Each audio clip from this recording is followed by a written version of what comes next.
Anio Alahady faraky amby folony volana Janoary taona 2024. Alahady manaraka ny sehon'ny tompo, ny batemin'ny tompo.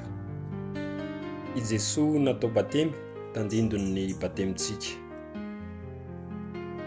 Evanjely Masina nosoratan'i Matio nalaina tao amin'ny toko 7 andin'ny 7 hatramin'ny 7. Nahita ny Fanahin'Andriamanitra nidina teo amboniny i Jesoa noho ny vita batemy. Tamin'izany andro izany dia tonga avy tany Galilea i Jesoa ka nanatona ny Joany teo amoron'i Jordany mba hataony batemy. Fa nandà i Joany ka nanao hoe, Izaho no tokony hataonao batemy, ka ianao indray va no mankaty amiko?